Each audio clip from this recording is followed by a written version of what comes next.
नमस्कार, मैं गुलशन कुमार और आप देख रहे हैं आप आयुर्वेद क्लासेस का यूट्यूब चैनल। आपको पता हो कि आप आयुर्वेद के द्वारा डेली लाइव टेस्ट करवाया जाता है और इसमें आपको टारगेट दिया जाता है 10 क्वेश्चंस का 15 मिनट में करने का। तो इस टेस्ट में आप कैसे खुद को अपियर कर सकते हो, तो सबसे पहले आपको गूगल प्ले स्टोर से हमारा ऐप इंस्टॉल करना पड़ेगा। साइन अप करने के पश्चात डेली लाइव टेस्ट वाले सेक्शन में आपको फ्री ऑफ कॉस्ट इनरोल करना है और उसके बाद आप इस टेस्ट में अपियर हो सकते हो। तो चलिए जान लेते हैं आज के डेली लाइव टेस्ट का सॉल्यूशन क्या है। वीडियो सॉल्यूशन उसका देख लेते हैं।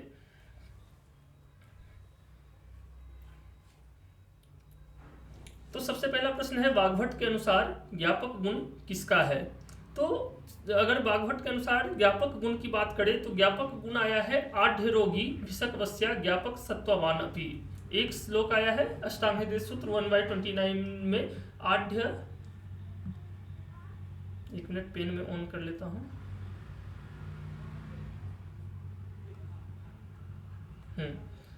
आढ़ रोगी भिषक वस्या ज्ञापक सत्ववान अपी। तो ज्ञापक वर्ड किसके लिए आया है, तो आढ़ रोगी भिषक वस्या ज्ञापक सत्ववान अपी। भिषक वस्या ज्ञापक और सत्ववान, तो ये चार वर्ड आया है किसके लिए, रोगी के लिए। तो ज्ञापक वर्ड भी किसके लिए आया है, आतुर के लिए।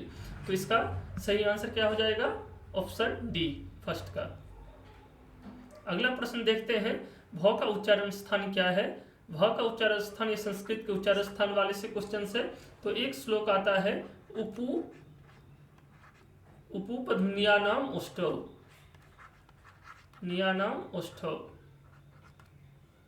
तो उ दीर्घ उ और पवर्ग प फ व भ, तो ये पवर्ग, तो इसी में ब भी आ जाता है।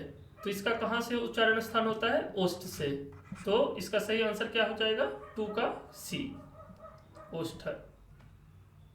नेक्स्ट क्वेश्चन की तरफ चलते हैं कि शुद्ध शुक्र का लक्षण क्या है। वैसे तो रचना शरीर का क्वेश्चन है और ये सुश्रुत शारीर स्थान सेकंड चैप्टर से लिया गया है ये श्लोक कि स्फटिकावम द्रवम स्निग्धम मधुरम अधिगंधी च शुक्रम इच्छन्ति के चित्तु तैलछोत्र निभम तथा। तो स्फटिकावम मधुगंधी तैलछोत्र निभम, तो इसका सही आंसर क्या हो जाएगा, D, all of the above. Next question की तरफ चलते हैं कि आइडेंटिफाई द फॉलोइंग। क्वेश्चंस में हमें बस ये दिया हुआ है, ये वाला इमेज में लगाया हूं आपको, बाकी क्वेश्चन कैसे सॉल्व किया जाए डिफ्रेंशिएट करके इसके लिए। तो ये अगर हम देखें तो व्हाइट कलर का फ्लावर है पूरा, और ये बेला का जो फूल होता है उसके जैसे सदृशी फूल है इसका। तो ये है, और इसके अगर पत्र की बात करें तो पत्र भी इसका कदम के पत्तों जैसा होता है थोड़ा थोड़ा।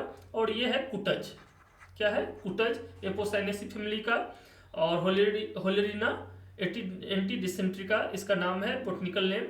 और वत्सक, कलिंग और गिरिमल्लिका, वत्सक और कलिंग। तो वत्सक और कलिंग तो इसका स्थान के विशेष पे ज़्यादा पाए जाने के कारण इसका संस्कृत नाम दिया गया था। और गिरिमल्लिका शब्द जो है, जैसे मैंने बोला बेला का फूल भी व्हाइट होता है, तो उसी के सदृश दिखने के कारण इसका एक नाम गिरिमल्लिका भी पड़ा। अगला बात आते हैं ऑप्शन की तरफ। अगर हम देखें तो कुटकी पहला ऑप्शन है। अगर कुटकी का बात करें तो ये कुटकी का फ्लावर है और प्लांट है। तो ये पिकोडाइजा कुरोड़ा, ये कुटकी का हो गया। और ये दूसरा है सारिवा। और सर्फगंधा का बात करें तो ये सर्फगंधा का फ्लावर है, रोल्फिया सर्पेंटिना का। और ये कुटज, तो ये सही आंसर इसका हो जाएगा कुटज। अगले प्रश्न की तरफ चलते हैं कि असर्शन रीजन है पहला कि द्वितीय क्रियाकाल का अन्य द्वेष हृदयोत्क्लेद और कफस्य प्रकोप लिंगम। तो द्वितीय क्रियाकाल का देखें तो तेसाम प्रकोपात कोष्ठतोद संचरण अम्लिका पिपासा परिदाह अन्य द्वेष हृदयोत्क्लेदश्च जायन्ते। तो कोष्ठतोद संचरण अम्लिका पिपासा परिदाह, जैसे ये पिपासा परिदाह जो है ये है किसके लिए, पित्त के लिए। कोष्ठतोद संचरण अम्लिक संचरण, तो ये हो जाएगा वात का। और अम्लिका पिपासा ये पित्त का लिंग, अम्लिका पिपासा परिदाह। और अन्य द्वेष हृदयोत्क्लेदस्य कफलिंगम, तो ये कफस्य प्रकोप लिंगम, कफ का जो अगर प्रकोप हो रहा है उसका लिंग है अन्य द्वेष हृदयोत्क्लेद। तो हाँ, एसर्शन रीजन दोनों सही है और assertion reason is correct explanation for the assertion. तो इसका सही आंसर जाएगा डी। अगला प्रश्न आता है कि वाग्भट अनुसार श्लेष्मक कफ का स्थान क्या है। तो इसका सही अगर श्लेष्मक कफ का स्थान है संधि। संधि संश्लेषक कफ संधि सुस्थित, संधि संश्लेषक संधि सुस्थित। ये संश्लेषक कफ जो है, श्लेष्मक कफ जो है ये संधि में है। और इसका रेफरेंस अगर हम देखें तो अष्टांग हृदय सूत्र स्थान 12/17 में है इसका आंसर। तो ये श्लेष्मक कफ का स्थान क्या हो जाएगा, संधि में। अब अगला प्रश्न है अष्टांग संग्रह मतानुसार नीली पुनर्नवा क्वाथ सिद्धम तत्र पिबेत घृतम किस मूषिक विष के चिकित्सार्थ प्रयोग है। तो नीली पुनर्नवा क्वाथ से सिद्ध घृत किसमें पिलाया जाता है। तो ये इसका आंसर हो जाएगा कोकिल। किस विष में होगा, कोकिल। इसका सही आंसर होगा सी। और इसका रेफरेंस के लिए अगर आप देख सकते हैं तो अष्टांग संग्रह के उत्तर स्थान में 46/53 में देख सकते हैं कि नीली, इंपॉर्टेंट क्वेश्चन पूछा गया है, नीली पुनर्नवा क्वाथ से सिद्ध घृत किसमें पिलाते हैं। तो मूषिक, कोकिल मूषिक में पिलाते हैं। अगले प्रश्न की तरफ चलते हैं कि शोणित व रसादिभ्यो विवृद्धम विवर्धयेत किसकी संप्राप्ति है। तो कहता है शोणित रस आदि धातुओं से रसादिभ्यो विवृद्धम। तो रस आदि धातुओं से जो शोणित इंक्रीज हो रहा है उससे और वर्धन हो रहा है। तो रस आदि धातुओं से शोणित जो इंक्रीज हो रहा है उससे उसका और वर्धन होता है। तो ये किसका संप्राप्ति है। तो ये है प्लीहोदर की संप्राप्ति। प्लीहा का और वर्धन होता है रसादि धातुओं के वर्धन से। ठीक है, इससे प्लीहा का और वर्धन होता है। इसका सही आंसर क्या हो जाएगा, सी। और इसका रेफरेंस अगर हम देखें तो चरक चिकित्सा 13/36 का है ये क्वेश्चन। अब 9th है कि मैच द फॉलोइंग। स्वास्थ्य के डिफरेंट टाइप्स हैं और उसका ये दिया हुआ है तो उसके लक्षण से हमको मिलाना है। तो ऊर्ध्व श्वास के लिए आ गया है, आएगा विभ्रांत अक्ष। ऊर्ध्व श्वास के लिए आता है विभ्रांत अक्ष, विभ्रांत अक्ष। अब देखते हैं 1 का डी किस में है। तो सिंपल है, सी में ही है केवल 1 का डी।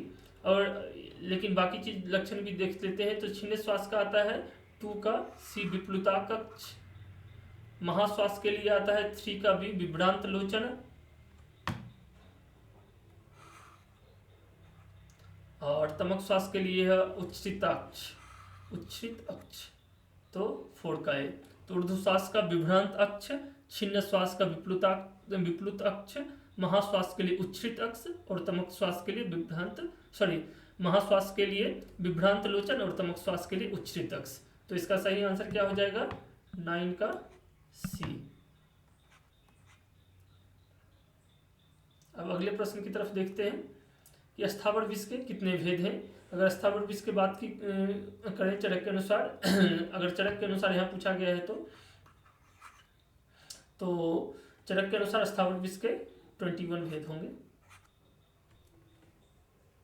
और इसका अगर रेफरेंस हम देखें तो चरक चिकित्सा 23/11 में है। तो आशा करता हूँ कि आज का ये सॉल्यूशन आपको अच्छा लगा होगा। आप हमारे वीडियो सॉल्यूशन के बारे में क्या सोचते हैं हमारे कमेंट बॉक्स में ज़रूर लिखें और डेली टेस्ट में ज़रूर अपीयर होते रहें। बहुत बहुत धन्यवाद।